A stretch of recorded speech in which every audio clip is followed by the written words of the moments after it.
Ladies and gentlemen, boys and girls, children of all ages, welcome to the channel.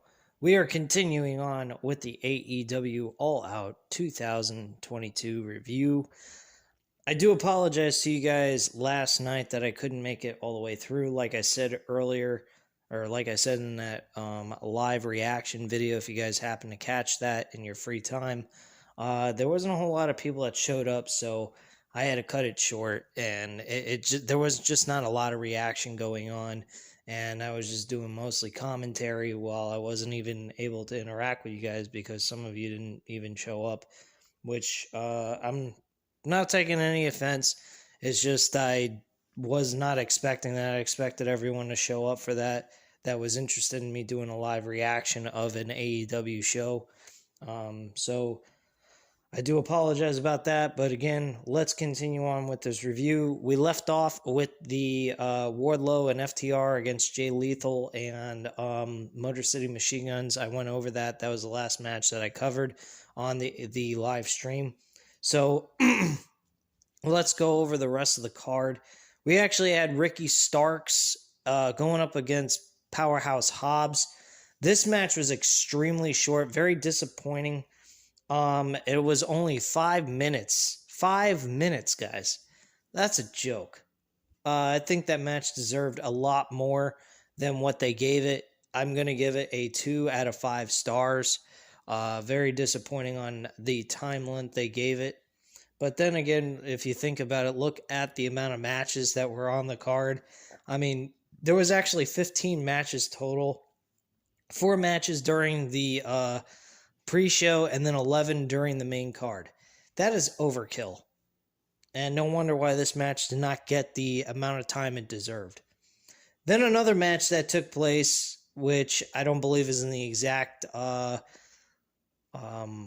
arrangement of the match, of the matches on the match card itself, but Jungle Boy and Christian Cage only went 20 seconds. Christian Cage won thanks to the help of Luchasaurus attacking Jungle Boy in the middle of his entrance before the match was even called to start.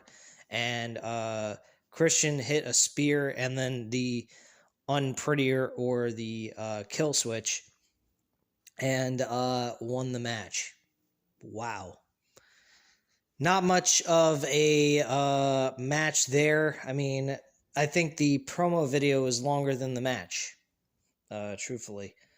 But to be quite frank with you, I think these two guys deserved a lot more than that. They had a big story going in, several months worth of build here, and they just squashed it in 20 seconds. I do not know why they would do something like that. I'd figure they'd give him like 10 minutes. Luchasaurus kind of makes an interference where he distracts Jungle Boy and costs him the match at the end of the day. And then we see Jungle Boy get demolished by Luchasaurus after the match was over. But unfortunately, we didn't get any of that. So Ricky Starks, Will Hobbs, Christian Cage, and Jungle Boy, I believe, kind of got a short end of the stick on this pay-per-view. And I think that kind of sucked. But like I said, there was 11 matches on this match card. It seemed like Tony Khan was doing a Vince McMahon type of move. He just seemed like he was trying to get through this card really quick and get the hell out of Chicago at this point.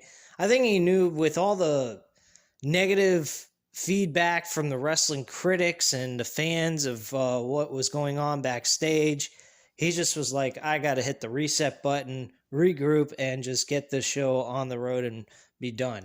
Because I'll tell you what, this show ended before 12 o'clock in the morning. It ended, I think, at 11:45, 11:55, somewhere around there. Just a few minutes before 12 o'clock. That's very unusual for Tony Khan. Usually he has his pay-per-views go to like 12:30, 1 o'clock in the morning if they're really good. Double or Nothing stretched to all the way to fucking 1 o'clock in the morning. So I don't know, man. I think Tony Khan was just trying to get the hell out of Chicago and just regroup and reassess everything so that he could get things back in order. I don't know why he would have to rush through all these decent matches he booked, but he gave the young lions, not much time to work. And Christian Cage didn't get much either with Jungle Boy, and I think that was the best story going into this pay-per-view outside of Jericho and Bryan Danielson. The ranking on Jungle Boy and Christian Cage, I'm not even giving it a ranking. That doesn't even deserve it because they weren't given the right amount of time to do this match. Hopefully they have the rematch again, where they have a legitimate match at Full Gear. If that's the case, great. If not, well then fuck Tony Khan with that match, because he really took away a great opportunity for Jungle Boy to maybe show us how he can wrestle with a big name like Christian Cage. So, I don't know. Anyway, moving on here. I'm not going to do this in the exact order that it went totally.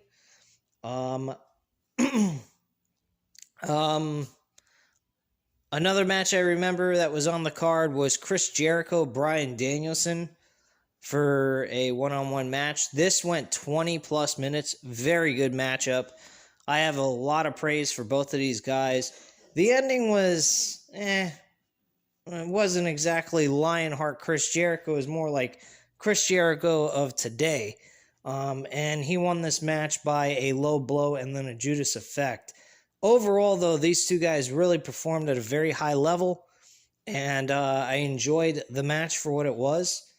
I'm going to give it a 4 out of 5 stars very easily because these two guys performed very well together. And by the way, a little side note.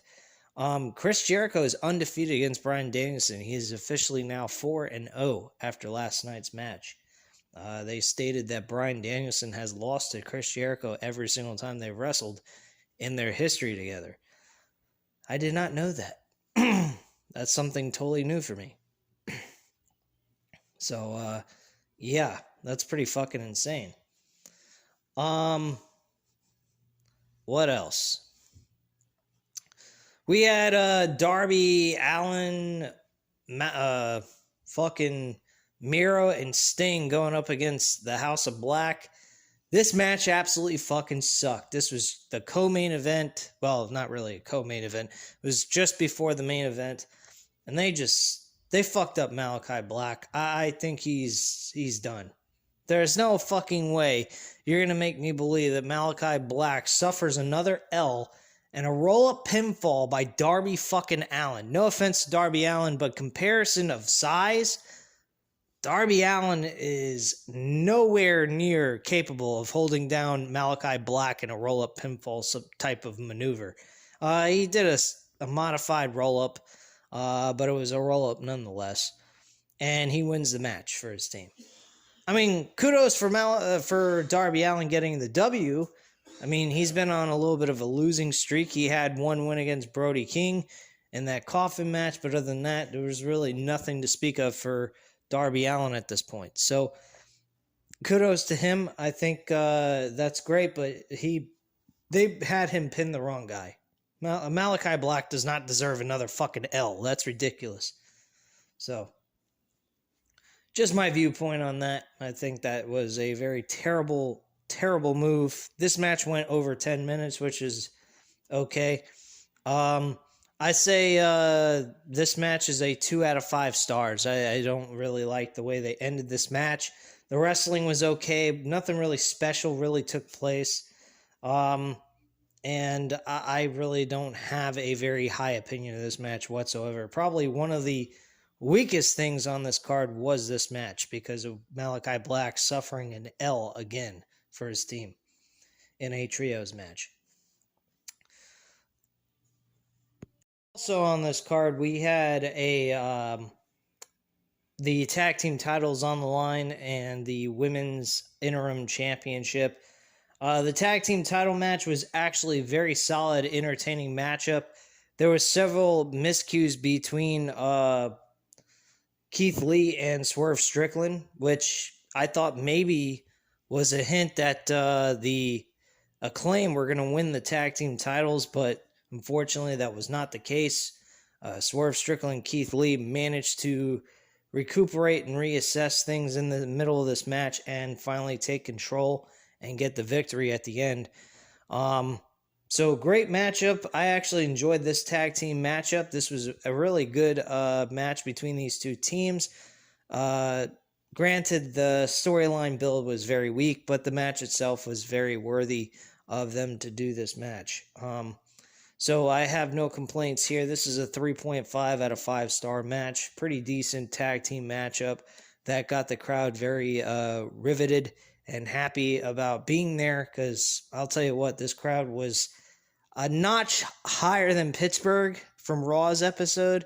But I'll tell you what, man, this was not the same kind of Chicago crowd I'm used to hearing on a regular basis when they're there for a pay-per-view event. This was pretty weak in certain aspects of the show. We also had the Interim Women's Championship match with Hikaru Shida, Toni Storm, Britt Baker, and Jamie Hayter. They went with the right decision here. Toni Storm winning the matchup. Like I said, it was either Toni Storm or Jamie Hayter, one of those two that I would have booked to win this matchup, and they went with Toni Storm, which makes a lot of sense anyway at the end of the day, because of the fact that Toni Storm is good friends with Thunder Rosa. This could lead to them deteriorating their friendship and becoming mere enemies of one another. So I actually think that that's a great direction to go, because it creates friction between these two women, and it might help Thunder Rosa in some ways of getting out of this funk that she's in, that they have her at. At the end of the day, I think Thunder Rosa will be turned heel because she's going to lose to Toni Storm down the road. I think Toni Storm will become the official world champion eventually once Thunder Rosa comes back from her injury. I think personally, in a wrestling aspect, I think interim champion ideas, initially I thought this was good, but with the way they view an interim champion, they're not really a world champion of any kind. They're just like a step in, a substitute, and it's not viewed in. I don't think it's viewed in the history books. In MMA, like UFC, they have an asterisk next to an interim champion, and they count that still as a championship run or reign for them. They are just not the official champion yet at that point in time, because there's two champions, so they unify the belts to crown one sole world champion in their weight class. So this is kind of the same concept, yet they're kind of looking at the interim championship as not the official champion of any kind. They're just a substitute champion. I don't think that that's the right way of looking at things, and if that's the way they view it in the history books, where they're not even posted there as a interim champion, then my opinion is straight up like this. Don't have interim championships. Just strip the champion of the belt and put it on someone else that you deem worthy enough to take their place until the former champion can come back and challenge for his belt, since they never lost it in the first place. That's the way I would do it. That's the way Jon Moxley's situation as world champion should have worked out. I think interim champion ideas is not really the best idea to do in professional wrestling, because it's very different from MMA. And I think that's probably the best way to go with all that. I think the old school way like WWE used to do it, when someone got an injury, there was no interim champion. They just stripped them of the belt and gave them a title match when they came back from their injury, and they would work back for it as well. So that's kind of how I think they should go for now on after the women's interim championship run, because I just don't view it as a very good way of doing things. It's just based on the mess that we had with Jon Moxley and CM Punk's matches. I think that the right decision would have just been Jon Moxley becoming the official world champion. Punk comes back and they wrestle at the pay-per-view. CM Punk wins the title back at the pay-per-view in his hometown, and that's it. End of story, done and over with. Speaking of that, and the women's interim championship match, I'm going to give this match a 3.5 out of 5 stars. No, scratch that. 3 out of 5 stars. It was a pretty average match. It wasn't terrible. It was noteworthy for a pay-per-view, but it was not like anything like mind-boggling, insane to go crazy over. It was a decent match, and that's pretty much where the story ends with that. We then had the World Championship match, which was the main event between Jon Moxley and CM Punk. CM Punk became John Cena in AEW. Holy shit, was he John Cena in this match. Jon Moxley was beating the tar out of fucking CM Punk throughout this entire matchup. I mean, he really had a huge advantage on CM Punk, and CM Punk did a John Cena comeback and became Super CM Punk. I swear to God. This was terrible. Well, it wasn't terrible. It was a good match. I gotta give him that. It was a good main event match. I give it a 4 out of 5 stars. The best match, though, on the entire show was the Trios tag team title match. Matt87 Eagle, he stated it on the chat in the live stream yesterday. He said, man, this is going to be very hard to top, and he was correct. Even the World Championship match did not top that, except for the announcement that MJF was the guy who won the poker chip #1 contendership ladder match, and went ahead and finally revealed himself as MJF. They also had a small little thing about Tony Khan kind of having an actual call with MJF. Nothing said by MJF, just Tony Khan talking, saying, look, I don't think you really give a flying fuck about anybody, nor the fans. So, but we really need you for ratings, and you're definitely a seller for this company. So I'm going to go ahead and give you the fucking money you want. And I know you don't care about the fans, but if I'm going ahead and I'm doing that, I'm going to put you in the ladder match and everything. Are we good? And apparently MJF accepted that. I loved how he directed to CM Punk winning the ROH World Championship back in the day and saying, it's funny, you all call me the devil, and the devil convinced people that he doesn't exist. And then we got MJF posing as the devil himself. And I thought that was really good. Very enjoyable. It was a great way to end the pay-per-view, despite the pay-per-view not being to the standards I'm used to at AEW. And yeah, I enjoyed the ending. It was exciting. The fans went nuts. The loudest they were outside of that trios match. And MJF stood on the top of the ramp by the entranceway, and he was pretty much calling CM Punk out that he's going after his world championship in the near future, which I believe is going to be at Grand Slam. That is a really good sell for the Asher Stadium event for Dynamite at Grand Slam. I think that will sell a lot of people to buy tickets and put asses in the seats. So I think that's a great move. And to discuss about something else that took place here was CM Punk's media scrum segment. I actually enjoyed this to a certain extent. I think that these questions that they constantly asked CM Punk that had nothing to do with the pay-per-view or what's next for him as a champion and his thoughts about MJF, which that was addressed during this segment for this press conference that they had, but there wasn't a whole lot of talk about the actual wrestling on the screen. We did a lot of backstage garbage, talking about personal shit, which I thought was something Tony Khan should have stepped in and said, no, look, we're not going to have any discussion about this.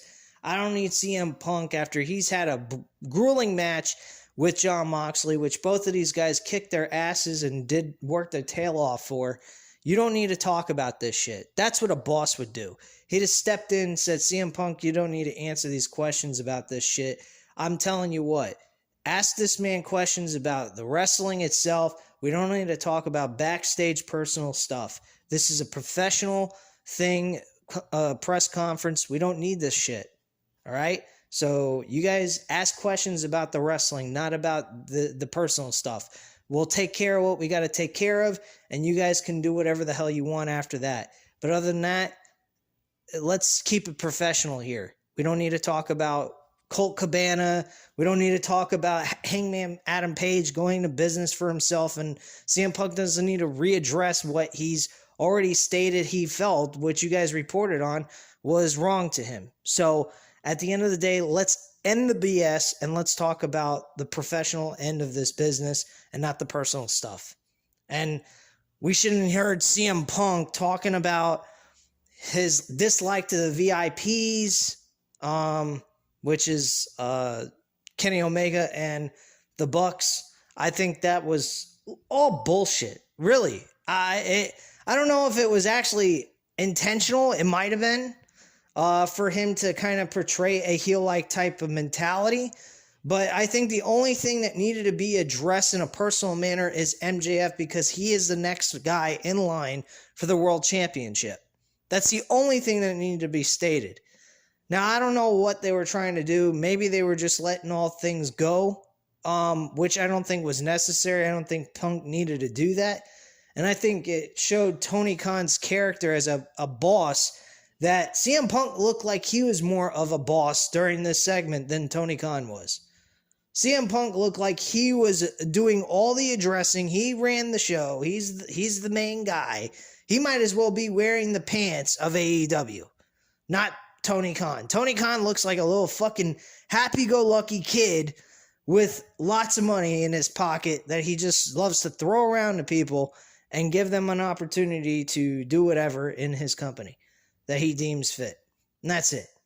I think the guy is treading on water here. I think he is really putting himself in a deep hole. And I think he needs to start using his head, being an adult, and stop being such a fan. It's nothing wrong with being a fan of wrestling, but also be a boss. That's what you are. You're the guy who pays out the money, so you have a right to say certain things about what's going on in your business. What happened here, Tony Khan should have been like, look, we don't need to talk about personal stuff. Let's keep it professional here. We're not here to talk about all the backstage bullshit rumors that took place. Now, please, ask questions about what's happening in the future, anything like that, but stay away from all the other personal crap, or this conference is over. And it would have made Tony Khan look like a fucking badass. Instead, Tony Khan's just sitting there going, he's smiling like a little kid with this, and he was just like all happy. Like, hey, CM Punk, my boy, yeah. Come on, man. What the fuck? And here's another thing that blew me away. CM Punk actually stated he made money for two people. One was for Vince McMahon. He actually addressed McMahon's name in this whole entire thing, which I thought was insane. But it's very unusual you hear outside names being addressed in another promotion these days. That's the stuff of the old days when they used to talk about anybody's name who wasn't even part of the promotion. So he addressed that, and then he also said Colt Cabana was the other guy that he paid money to, and that was, he went ahead and addressed his actual name, not his wrestling name. So I thought that was very interesting there. And he said, I haven't made Tony Khan the kind of money yet that I've made these guys. I'm like, what? Wait a second. Aren't you the guy saying that you're the head cheese? You're the one who produces the best income for this company. You've made this guy a lot of money. Like, what the fuck are you talking about, man? I'm telling you, folks, Tony Khan is making a huge mistake doing what he's doing right now with CM Punk. He is too focused on CM Punk. It's like everything CM Punk. This is a dream for CM Punk to have all of this shit happening for him in this promotion. He never had this in WWE. He is the center piece of this entire company right now because of what Tony Khan feels about him. And folks, I'm going to tell you, that's not a good thing to put all your eggs in one basket. He's got a lot of great talent and a lot of people that he could be pushing. Jon Moxley is definitely one of them. Without CM Punk, it's not a big loss. Jon Moxley could definitely do what CM Punk's doing. CM Punk is just a bigger asset than Jon Moxley because CM Punk, what he did in WWE and what he tried to do outside of wrestling got him that kind of push and that kind of liking towards a lot of fans. He went outside the box, went into MMA, failed miserably, but at least tried it. And that's why he's got all of this hype behind him. And what he did in WWE was unbelievable what he did. And then he told the boss, Vince McMahon, to go fuck himself along with Triple H. I thought that was great. But at the same time, maybe it wasn't necessary. I'm getting to that point where I'm kind of readdressing and looking back on the whole situation. Maybe he didn't have to go through all that, Maybe he could have just said, I quit, I'm done, that's it, and they could have just filed the papers and been done with it. But from what someone in the comment section of the CM Punk rant addressed something to me that I think he made a very valid point. He said that Punk didn't officially he wasn't let go. He never said he really quit. He just walked out, and that was that. And then they fired him on his wedding day. He said that, maybe it was a little harsh, but at the same time, they waited for him to come back and work things out, and he never did. So they just said, fuck it, fire him. And that was that.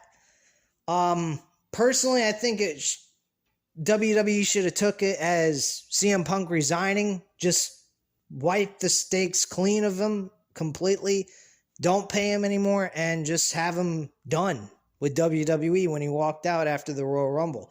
That's what I would have done.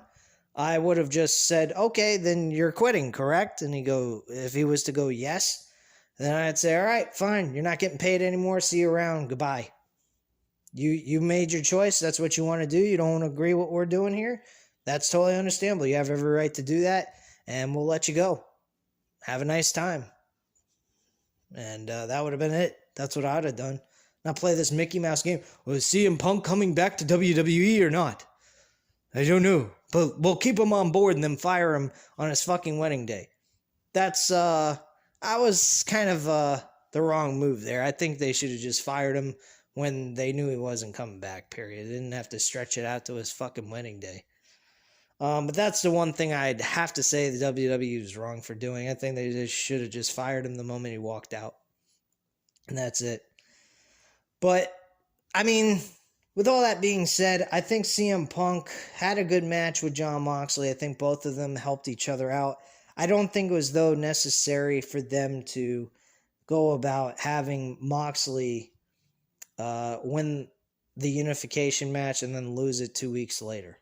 I still feel that way. I think that the interim idea is an interesting idea, but at the same time, it kind of makes the person holding the interim title not feel like an official world champion, which at the end of the day kind of hurts the whole idea of them carrying the belt at the end of the day. So I personally disagree with the interim title idea. Initially, I thought it was cool, but now I'm starting to disagree with this idea because it hurts whoever is holding the interim title because they're not really the champion at the end of the day.